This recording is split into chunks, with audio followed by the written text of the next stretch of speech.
Okay, beautiful people, we are back. It is Dr. Paul Jared Frank, and we are here at the Pro Aging Podcast, Season 2. I think we're at episode 9. Is that right? We're at episode 9, Olivia.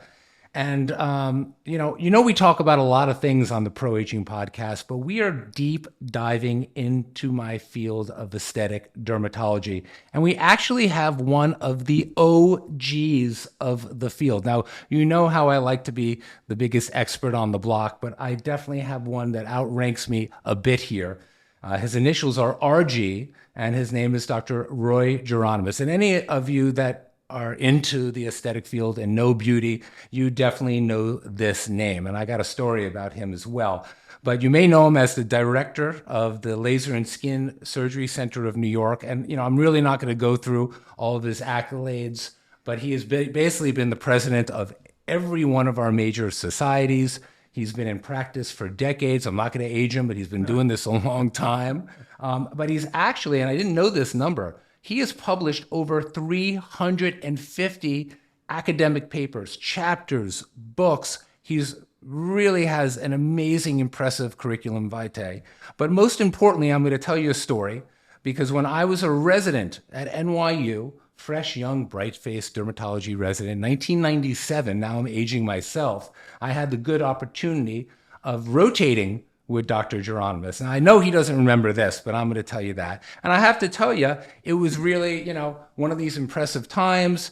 You're learning all these things. You're hearing about these things called lasers and skin surgery and all this amazing things. And he was really one of the first dermatologists in training that impressed upon me that this guy was doing something different. And as you all know, this is what I try and do in my field. So it's so nice to see a mentor finally be able to sit down, talk to him. He's made so many innovations in our field. He's set an example for so many people that he's trained, either directly or indirectly. And I really hope that our conversation is going to do justice to his reputation. And most importantly, I hope that was a good enough introduction, RG. Oh, that's great. I'm greatly appreciative. Okay, great. So, but what's the story? I don't know. Oh, the story was about me coming to see you and rotate with you sometime. Okay. There are a few other stories, but I'm like, we'll talk about those privately. Okay. No problem. But this episode is really about the evolution of aesthetic devices, and I think you can admit we've really come a long way here. My first question and last question, I'm going to make you answer the first one first, is: did you think we'd get this far? And how far you think we'd get in the next 20 or 30 years? So tell me, what did you think when you were in the beginning of this all? Well, I had no idea we would get this far. Yeah. The first exposure to laser treatment was with antiquated lasers that we wouldn't dream of even touching in today's world. Yeah. They're so far out of sync with what we have now. Yeah. So early on, I think the biggest advance that led to where we are today is this concept of selective injury. Yeah. The ability to take a target, injure it, and keep the normal skin around it intact. Yeah. So that's where the big breakthrough came. Earlier, prior to that, I had the argon laser or carbon dioxide laser. And, the results were okay. I would be embarrassed with those results today. Yeah. Because we've come so very far. But in answer to your question, I don't think anybody envisioned where we are today. Yeah. And if you tried to, it would be fruitless, because that's how it's going to go with the last question. Like, who knows what's to come? It's really unbelievable. It's exponential how things are growing, right? Well, I think it's fun to speculate as to where we're going, but I don't think we're anywhere near the ceiling. Yeah. Now, your background is in skin cancer surgery, and I always say when people come in and they ask about lasers, and I'm sure you find this in your own practice, they think it's going to be something magical in some way. And I say, listen, a laser is just a fancy knife. We have the ability to target certain things, avoid others. There's always risk to it. I'm sure a lot of the technologies you worked with in the early days were quite archaic and probably carried some more significant risks as well. Sure. We had a much greater risk of scarring. Yeah. We had a much greater risk of changing one's natural pigmentation. Yeah. And these are things that are rare today when these procedures or these devices are used appropriately. Yeah, I think that's a very common thing. People always ask me,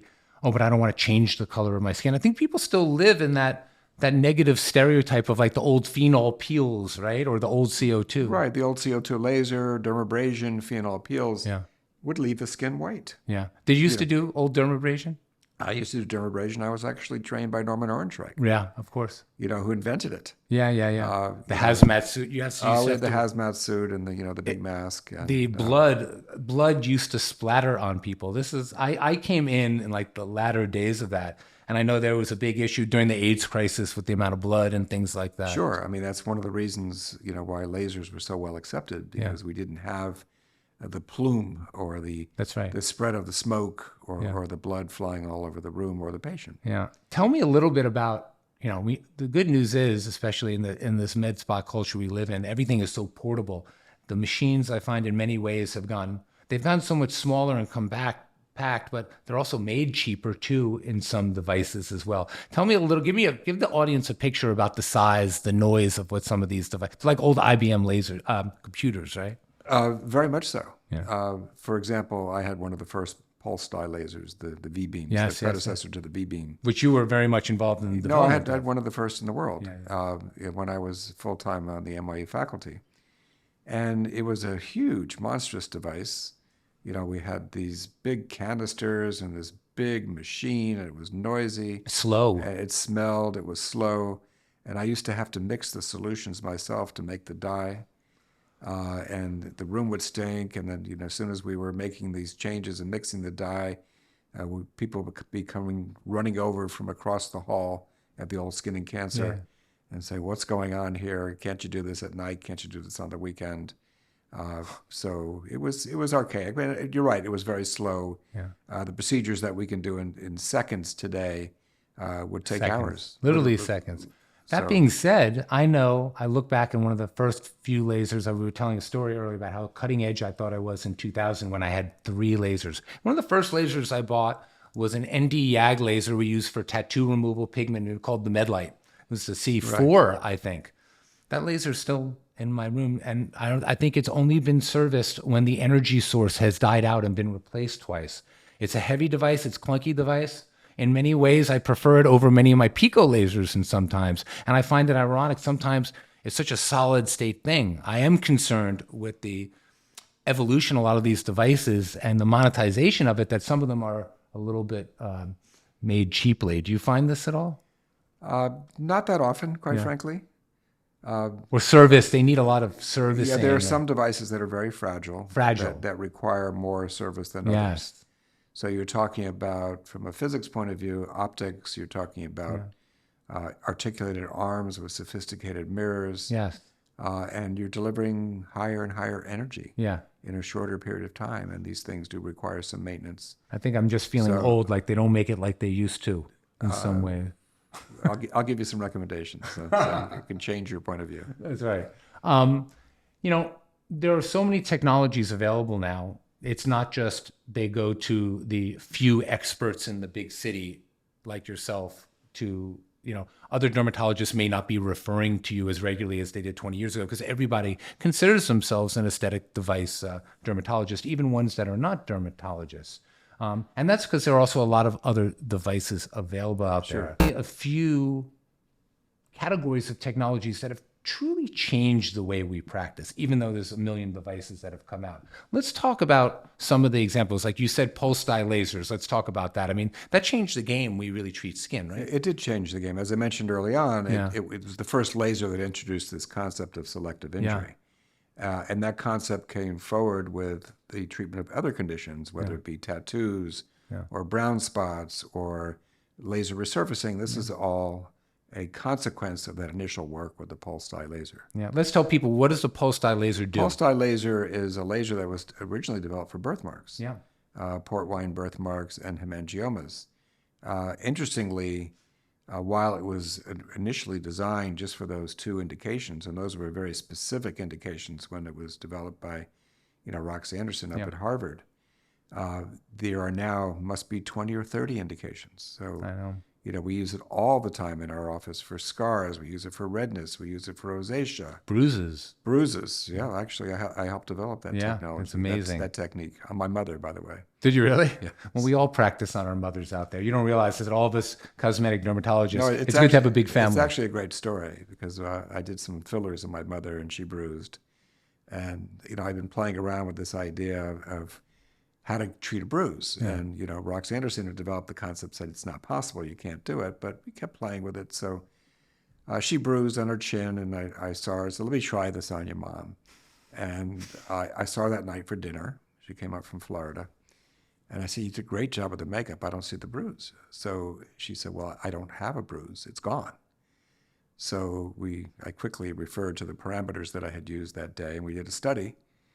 And we published a study in JAMA Dermatology on a treatment for bruising, which is now widely used throughout the world. So now, did the idea come, so much of what we learn, I think in all aspects of medicine is serendipitous, right? We find it by accident. Absolutely. Right? I mean, you do one thing, right? Wasn't, like, for example, hair removal was originally came from treatment of tattoos. Am I correct? And they saw that the hair was going away? Yeah, I mean, a variation of that. A variation, but so many of the things so- we find out in medicine. A tranexamic acid used for hyperpigmentation melasma originally for excessive bleeding. Right. And I think this is true cosmetically as well, correct? Sure. Yeah. Let's talk about other groundbreaking things. We know about Botox and fillers, but let's talk about devices. For me, fractional technology. Right. Tell the audience a little bit of that. People always hear from us the term Fraxel. So Fraxel, we actually had the first Fraxel in the world. The blue dye. And yes, we're using blue dye because the laser wasn't tracking on the skin without that dye. In 2004, it was exquisitely painful. So we had the idea of adding the air cooling to it, which is now integrated into the system, which has made a nice difference. So initially that was used for just, some rejuvenation, a little bit of skin tightening, and then we got into treating scars such as acne scars. And then subsequent to that, the ablative fractional came into play. So fractional, you have to consider like pixels in a digital image. Little tiny holes or areas of injury, depending whether it's ablative, whether are holes, or non-ablative, whether there's no wounding of the skin. And then there are areas of sparing in between. And that's why with these areas of sparing allow for safer treatment. So you have Quicker recovery too, right? Faster healing, less risk of scarring, less risk of changing pigmentation. So initially we had the non-ablative fractional, which was the Fraxel. Then we had the ablative fractional, which is the Fraxel repair. And then the thulium laser came out at a different wavelength of light. This is part of the Fraxel dual laser. And this allowed for a different type of treatment for what we call photo damage. Now everybody calls everything Fraxel, right? It's like, Right, it's like yeah, Kleenex. They kind of lump together. But there are differences, and it's important to recognize those differences. Absolutely. So the Fraxel Duo allowed us to treat photo damage, precancerous skin lesions such as actinic keratoses, pigmentation on the skin, superficial scarring. So it's one of the most popular procedures in our office. I think not just the most popular, one of the most impactful. I always tell people, because so many people come to my practice and they have a list. It's like a list of things, and they see all these things. They want the hot new technology. They want this, they want that. And I say, if you haven't done that much before, let's first get rid of what caused a lot of this, which is sun damage, solar damage. And still, of all the lasers, I tell people, healthy skin. And we use this not only for cosmetic photo damage, but also medical photo damage, actinic keratosis. Yes. And this is something we actually found as well and published that in 2013, where we were doing a study for the company that made the Fraxel just to improve pigmentation. And we noticed that the actinic keratosis, these precancerous lesions, were disappearing. I think any resurfacing, right? Even the old chemical peels, they got rid of it. Yeah, but there's something different about this. I'm not sure why. Yeah. It's better. Yeah. And it's certainly a hell of a lot easier. Yeah. Because you don't have the wounding. And for those patients who don't want to peel, and they don't want the topical creams like 5-fluorouracil or photodynamic therapy, a lot of people. Aldera or something like that, or the downtime with photodynamic therapy, which is painful and you have to stay inside for a while. It's a wonderful option. And you don't get the cosmetic result from a lot of other That's chairs. exactly right. You get the cosmetic. I have a lot of patients that don't care as much about the way they look. They're just tired of going to guys like you to have things cut off their face, right? So we've shown that. I just came from a laser meeting, I guess last month. In Santa Barbara, the controversies meeting, where this was a big subject, about cancer prevention with this type of fractional laser treatment. Let's talk a little bit about microneedling, energy-delivered microneedling, because I think when this technology first came out, my opinion is I didn't think it would make as much of an impact as such of the laser devices. And it's really when I started changing my vernacular to stop saying lasers to everything and really calling things devices. Has energy delivered microneedling made a big impact in your practice? Yes, it has. Yeah. And, I agree with you. It's been a bit of a surprise. Yeah. I think it's important for your people listening to understand that there are differences, though. Oh, absolutely. So these devices are not all the same. No. And it's also important to recognize the difference between microneedling and radiofrequency with microneedling. Yes, energy delivered microneedling. So, adding that heat and adding it properly can make a big difference. But some of these devices, are not as effective as others, and it can make a very big difference as to which one you use. Well, I think there's always a little bit of no pain, no gain. There are devices that are better than the others, but I tell people, if people say that they're getting microneedling procedures because they don't know energy delivered, this and that, I usually ask them, how long is your downtime? Especially for things like acne scars, right? So Right. you need sometimes you need more aggressive treatments or multiple treatments. If you're having something that patient said, oh, I tried energy delivered microneedling for acne scars, it didn't work. And they said they were able to go straight back to work after the treatment. Well, it's probably not going to work. Right. And, some of these devices, and we've done the studies, the needles don't even penetrate the skin. I know. And we have so much of a culture of med spa culture, estheticians, nurses, things like that are saying they're needling. And again, they're not breaking the epidermis. So, one of the questions I ask a patient when they come in and they tell me that something didn't work, I want to know what device was used and how it was used, because those two factors can make a very big difference. Yeah. And I always say to the audience out there, because part of what we do here on the podcast is give people advice, because not everybody can come see us, is to really, these are the things you got to ask for. What are you doing? I mean, the good news, I think most of our patients trust our judgment because we have so many. I've got 4 different microneedling devices alone, as I'm sure you do. They trust us, but I still make an effort that they understand what I'm doing, because they may not live here one day. They may get tired of me one day. And I think when they go to other providers, they need to find out these details you're talking about. No, I think it's really important. Yeah. You can give me a violin. It's not going to sound very good. Oh, I used the Eric Clapton thing. You could have the best guitar in the world. 10 different people I'm not going to play like Eric Clapton. Now, this goes on to, I think, really the art of aesthetic devices, where I think you and I really make our impact, because we have so many. We're not a one-trick pony. If you go to a doctor, they only have a hammer. Everything's going to look like a nail to them, right? They only have an IPL and a Fraxel. We really have a full armamentarium, and I think the art of what we do is how we combine these things. Let's talk about combination treatments, because it's not just about, we used to do things a lot separately, right? So we combine things all the time in our practice, and it's often a logistical problem because we have to move patients from room to room. I try to group things together in one room for common conditions, but you don't have a patient coming in with photo damage. You want to do a Fraxel laser. You might want to use a ruby laser or a picosecond laser for their pigmentation. You might want to treat their blood vessels with a KTP or a V-beam. Or I had a patient in today. I did all these things, and I used some radiofrequency with microneedling for her festoons. Yeah. I think I can't think of a time where I only use one device on somebody. Right. I really don't. I'd say average 3 devices. The important thing to realize is that it's safe to do. Yes. But it takes discretion, experience, judgment. Absolutely true. With all of these things. Yeah. And also how you layer them. And I listen, I'm sure there's no standard and there's no best. You have to work things out with the patient, because you may be imposing more downtime on them, more pain, more things. Some people, you have to split up treatments for logistical reasons based on their lifestyle. Sure. Right. But that happens all the time. Yeah. Patients, I've got a big party tonight. I've got something next week. Yeah. So, you have to mix and match depending upon what their How do you restrictions feel are. About injectables and devices at the same time? I often, in my practice, I combine them. I know some people disagree. I like to bring up controversies amongst providers too. Do you regularly do injectables at the same time as devices?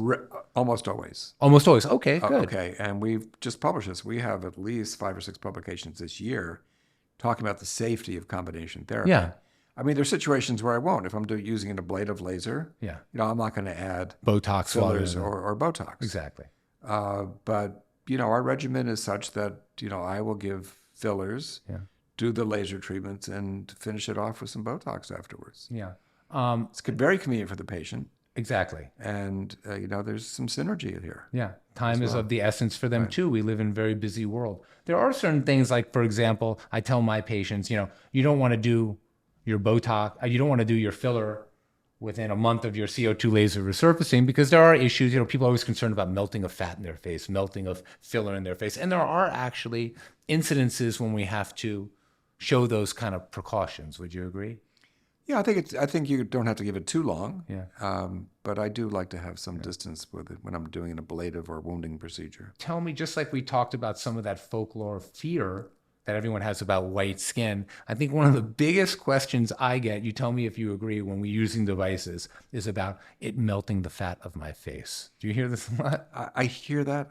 But I don't see it. I know. So I don't know where this comes from. Yeah. I mean, from the old days of like thermage, I don't use thermage in my practice anymore. We do a lot of old therapy, a lot of microneedling. I say to patients, I wish we could harness these devices to melt fat and thin out faces in some way. No. As a matter of fact, I've seen a few patients recently who've complained of excessive fat following fat transfer. I know. And, what are you going to do for me, doc? I know. So, it's a hard problem. So you're right. We wish we could do that better. It's funny because I do, as my audience knows, I do a lot of body sculpting, tumescent liposuction. It's 25% of my practice. I do a significant amount of fat transfer, but I rarely do it in the face anymore. The fillers are biostimulatory fillers. They're just so much more predictable. And there are too many problems with fat transfer in the face. You can't reverse it. You can't reverse it. And because I do so much fat and body contouring, people come to me for the complications of that. And I'm just like, I'm not liposucking the face. I just don't want to get in there. And I find it's too unpredictable. And even in the best of hands, and I think there's some excellent fat transfer physicians out there, but people don't realize that a lot of times you take the fat from the hips, for example, of a premenopausal woman, and then postmenopausal, that fat acts in the face like it would have in the hips. Yeah. And it could change. And I think this is a perfect example, as I'm sure you do with your experience, is that when we're doing a procedure on a patient, you have to think 10 years ahead. And I know I do that because I'm sure you have a lot of new, younger patients in your practice than you did 20 years ago. Well, it's a good question of thinking ahead, because there's this whole concept of prejuvenation. I know. So of being proactive. Yeah.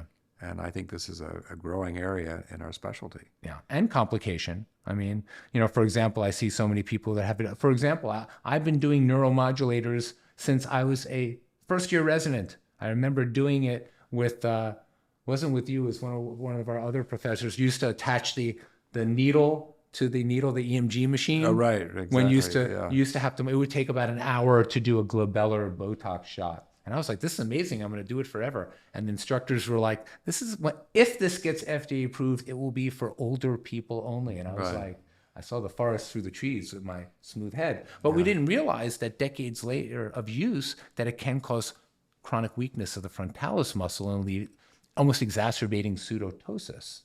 And a lot of my patients have gone on to things like endoscopic brow lifts, I think prematurely because of this, because they've been over-aggressive about over-freezing the forehead. And I think about these things with devices too. Like, what are we going to do when their faces change?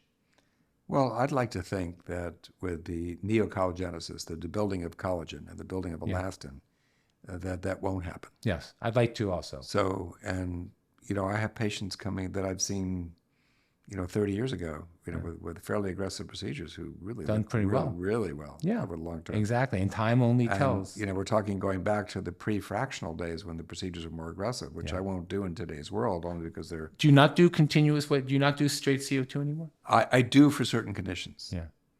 For certain things. I treat a lot of skin flaps, skin grafts, xanthelasma, syringomas, things like that. Yeah.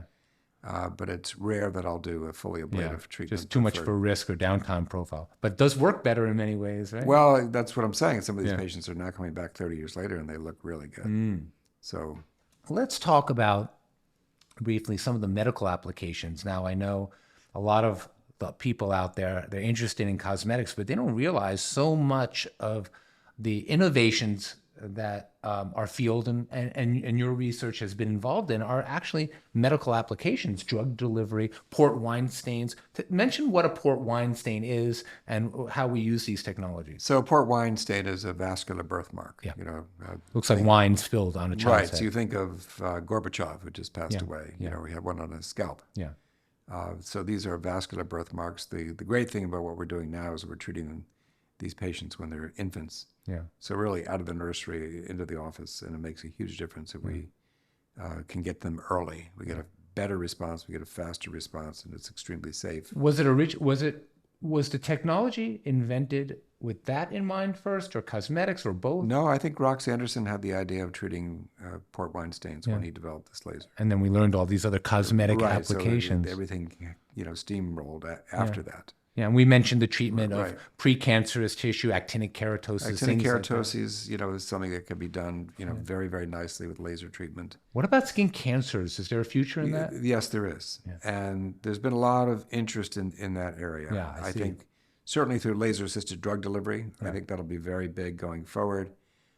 There are a number of reports now about using lasers for superficial skin cancers like basal cell carcinomas, maybe superficial squamous cell carcinomas. I wouldn't do it in a cosmetically sensitive area like the face or neck. But, somebody comes in and they have lots of little skin cancers. It's a reasonable option. Yeah. And something that you can do without scarring the skin. What about keloids, right? That's a real medical concern for people. We have not cracked that one yet. We have not, but we use V-beam. I have to tell you from my own experience what I was shocked with. My most shocking thing with energy delivered microneedling and how it works on pulse dye resistant scars in my practice. Right. There are certain people, breast lift scars, tummy tick scars. Some people respond beautifully, and other people, it's like no matter what you do with the settings, you try different ways, even with the new V-beam Prima. When introducing these patients concomitantly with V-beam, with energy delivered microneedling, I don't understand how it's working. It's flattening the scars. Are you seeing this? We are seeing some of that, yes. Yeah. We're using a lot of it for depressed scars, what we call atrophic scars, or pitted scars as well, especially with the acne scars. Yeah. That works quite nicely. The other thing of interest for scars, which I know you're getting into, as are we, is this whole concept of microcoring. Oh, that's going to be our next topic. All right, let's go right into that. For those of you that don't know about this, if you follow me on social media, you'll be seeing a lot about this. This is the ellacor technology. RG here, Dr. Geronemus, has been involved in this quite a while. I think we're the only two in Manhattan that have been working on the pre-release. The device is not generally available yet to the public. We've been working with it for a few years now. We did some of the early studies on it. The new device that we both have is light years better than what we were testing early on. Tell the audience, describe what fractional microcoring is. So this is a device, a mechanical device that actually lifts little fragments of skin, actually remove skin. So unlike lasers where you're delivering heat, this is a mechanical device that actually removes very small cores of skin, lifts them off the skin, and you're left with these superficial wounds that heal remarkably quickly. Like 48 hours, 48, 72? Some of them look like they heal right away. I know, right? Yeah. And as a result of that, there's some unique findings that we're beginning to see. With this technology, one of which is the benefit for some certain types of scarring. Yeah. It's so funny because so many people come to me, because again, I do a lot of neck liposuction, jowl tight, face tight, internal, external radiofrequency microneedling. So to me, it seems so logical to patients. It's like cutting out skin without pulling the sheet from the corners, Right. So the idea is that, the wounds contract as they heal, leading to some tightening and improving of scars. And you're going to get about 8% of skin removal per treatment. So hypothetically, with multiple treatments, you're getting an increased amount. We didn't do much of that. We did some of that with the original studies, 2 or 3 treatments, but whether we go beyond that or not remains to be seen. And I'm curious, I know a lot of the studies were done in older patients. They were older patients. Yeah. And interestingly, I saw a younger woman back that I did who had some textural change in her skin, some scarring, some sun damage. And her overall skin quality was remarkable. I know. And I'm seeing a big difference. And again, there are 40-year-olds. They just have like a little bit. I can't wait to do mine in Thanksgiving. But like the little pinches, the little things, not everyone's going to need 3 treatments. I've done a bunch of acne scars, patients that I've done CO2 resurfacing on years, silicone. My mentor, Jay Barnett, Norman Orenreich, I still do a lot of silicone in my practice. Patients healed fine despite having silicone over years, and really felt for the first time that they're seeing that jump, because can be a law of diminishing returns with any technology, right? Right, to use it. Yeah, this is a dermatologic surgeon's device. Would you agree? It involves appropriate anesthesia, recovery, skincare. I think you'll have plastic surgeons using it. But I think but it's not something that a PA in a med spa should be doing. No, these should not be sold to anybody other than a medical professional. Yeah. And I think, I'm sure you are as well, but in my practice, every case, tweaking, recovery, how to really maximize things, starting to use it on other skin types now. We have treated a lot of patients with Asian skin type, dealing with the potential for post-inflammatory pigmentation. I have a lot of my patients on tranexamic acid, which I talk a lot about, Right. which is probably, I think we could agree, is one of the most common and potentially preventable and treatable device complications. Well, we do a lot of that. We do treat that, and it's nice to know that we can treat it. Yeah. What we're using a lot of that is these lower energy devices for post-inflammatory hyperpigmentation, the browning that occurs. So, for example, I used to be very cautious in treating an Asian patient coming in with acne scars. I would often turn them away because I'd be worried about that long-term pigmentation. But now with this newer technology, whether it be LASEMD that we use or they're Clear and Brilliant, you have a chance to correct that problem. So I just tell patients ahead of time, you're going to get this, and we're going to treat it. Or So even combinations like what you're talking about with things like PICO or ND-YAG, long wavelengths that go deeper for this deeper type of, a lot of people have, all pigmentation is not created equal, I tell people. It comes in many different layers. But it's problematic. And if you certain cultures in this world, pigmentation is a bigger problem than wrinkles. Yeah, that's true. If you're looking at the Asian population, pigmentation is really a big problem for them. And it's often very treatable. I think it's one of the most common complications to come to me from other sources. And it doesn't have to do always with the poor provider or the bad device or the wrong settings, only the communication of the provider to the person to be aware that this may happen, when it may happen, often a few weeks after treatment, not right after, and that it can be treated and it should be brought to the provider's attention, right? Because it can be avoided for many people, right? Yes. And certainly, I always tell people it's easy to clean up your room before it gets too dirty. So when you see a complication, you have to go see the provider right away. Well, that's why we have our patients come back. Yeah. And For especially after an aggressive procedure, an ablative procedure. Yeah. Post-treatment care is really important. So I think, after talking about the 𝐿-core, we always think about, I found there was a bit of a bottleneck during COVID. I feel like now there's so many devices that I'm finally getting that we've been kind of waiting for. And we were just talking about M-Face before on social media. There are some newer advanced body energy delivered microneedling come out. Now let's talk about the next 20 or 30 years. What would you like to see in terms of niches that have been untapped in terms of technology we want to see? Well, there are a number of things that I think are worth mentioning. I mean, one is the treatment of acne. Oh, yes. Okay. This is a great topic. I mean, there's one device that's FDA cleared right now, another one that's soon to follow, I would think. 𝐸𝟐. Well, 𝐸𝟐 is available now, and then you have the 𝐈 device, which is before the FDA as we speak. Yeah, yeah. So I'm expecting a clearance any day on that one. Do you use the 𝐸𝟐? I do not. I've not used the 𝐸𝟐, but we are doing all the You're doing clinical with the trials other. with the 𝐈. Yeah, we use the 𝐸𝟐. And the results are spectacular. Yeah, I mean, I've been very. For people who don't want to be on medical therapy for acne, or people who don't want to be on Accutane, this is a real advance. And I do have patients. I mean, because I do a lot of acne scars in my practice, I hand out Accutane very aggressively, either in microdosing, mega dosing. People come for other rounds because I really like to cure the problem before I'm treating the scars. Everything's expensive, everything has risk. We want to stop the problem, right? You got to stop punching. Of course, I have people coming in who want their acne scars treated with active acne, and I say, it's not worth doing. We have to break the cycle before we can start. 𝐸𝟐 has kind of really changed the game. Of course, I see the studies. I haven't seen patients a year out yet. But I do believe there's got to be a lot of, and I'm sure with the newer device you're familiar with that I'm not, there's going to be a lot of off-label indications too. I think there'll be a lot of, people with oily skin. Exactly. People with sebaceous hyperplasia, the bumps that you get on the skin. And we're starting to do this already. I've treated a group of patients, just oily skin, no acne whatsoever. And after the first treatment, they're seeing a big difference. We used to do this a lot with Levulin, right? Sure. With photodynamic therapy. Absolutely. But there was downtime.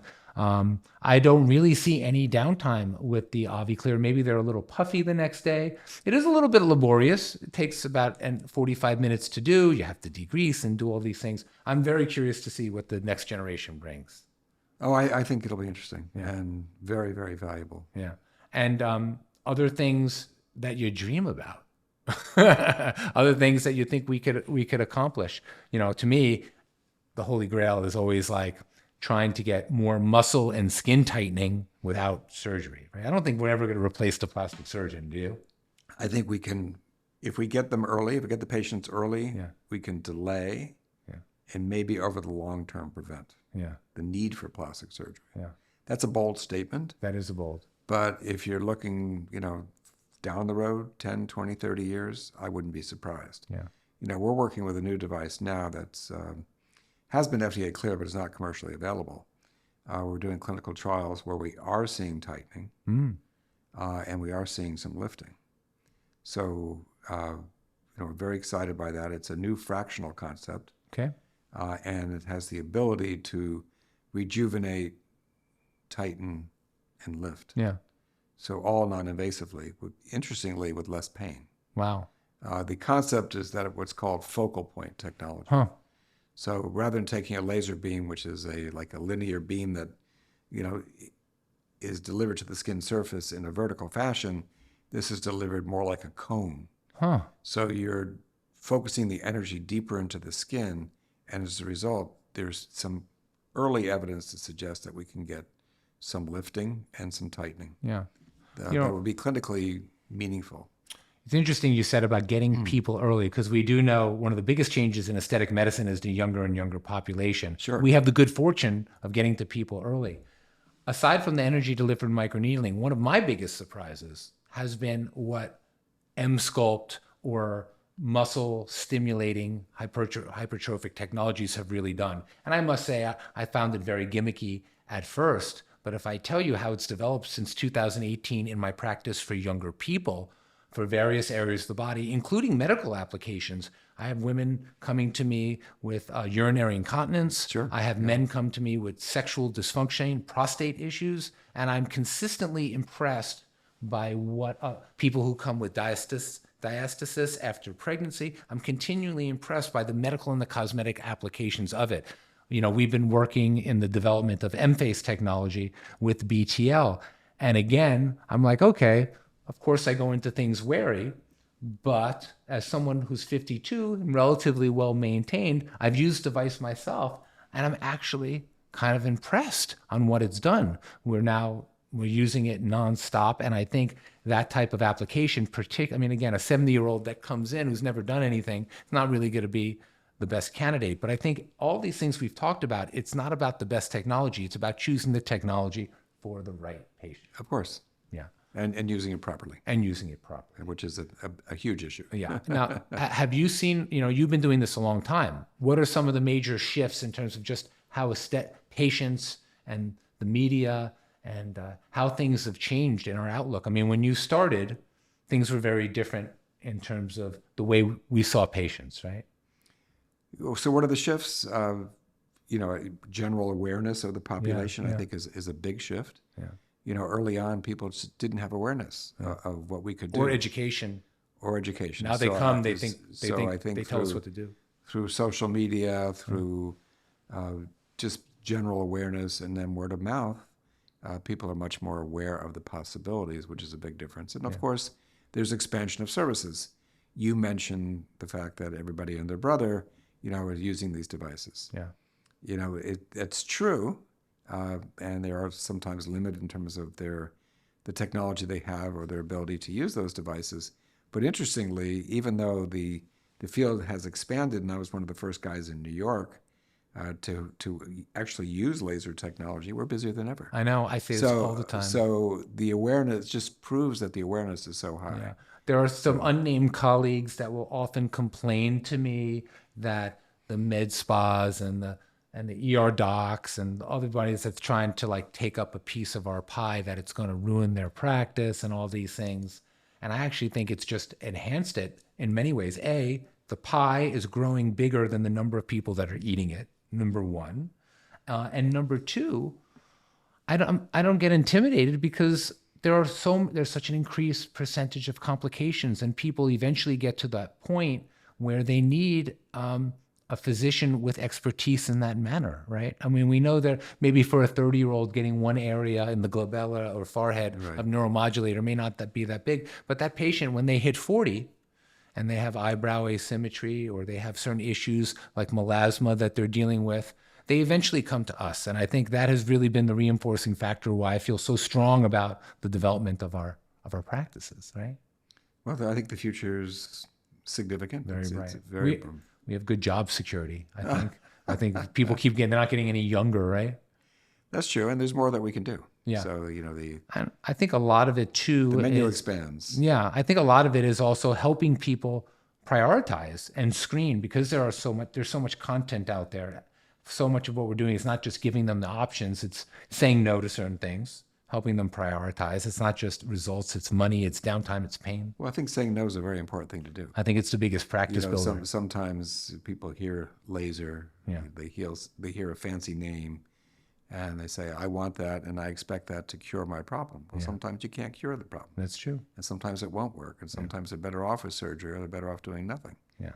So I think it's incumbent upon us to know when to say no. I tell my residents, I'm now at Mount Sinai. I used to be at NYU for many years.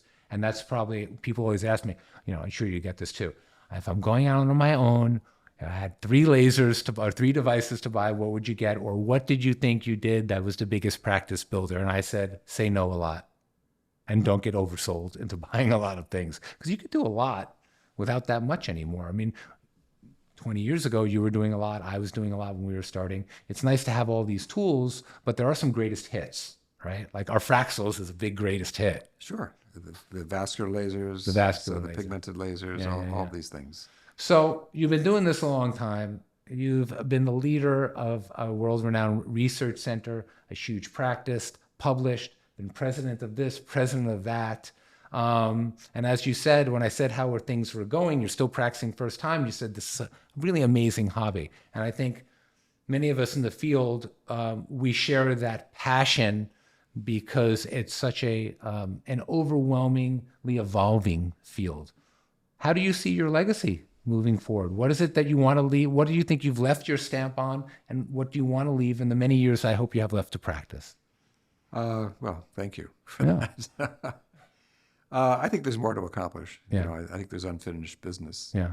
I'd like to do better with the birthmarks. I think that's an important legacy of mine, and something I'd like to proceed with and get further along. That's so gratifying when you take a newborn and you realize that kid's life has been changed forever. I know. You've treated my best friend from high school's child, who is now 10 years old and barely a shadow you can see. So that's life-changing. Life-changing. But we could do better at that. So that's one of my goals, is to continue to pursue that. Yeah. I enjoy the new technology and continuing to, advance the field. So that's important to me. But, it's fun. Yeah. Just like... Do you still teach a lot? Do you still... I have a fellowship. Yeah. And I have the NYU residents who come by the office. Yeah. That's what I did in 1997. Basis, so. When did you start? When did you leave NYU? 1993. Now, that's when you started the Laser Skin Surgery Center of New York. Yeah. Right. And that's your same location? I wanted to build a laser center at NYU, and they thought it was a lousy idea, so I did my own. I like it. Anyway, that was so informative. I really appreciate you coming along. Give people your website so they could find you. Okay, laserskinsurgery.com. Okay. I don't know if he's a big social media guy, but he is not going to be hard to find. And I appreciate the mentorship and watching you all these years. And thank you for joining, my friend. Well, thanks for having me. Okay, sure. See you soon, everybody. Have a good one.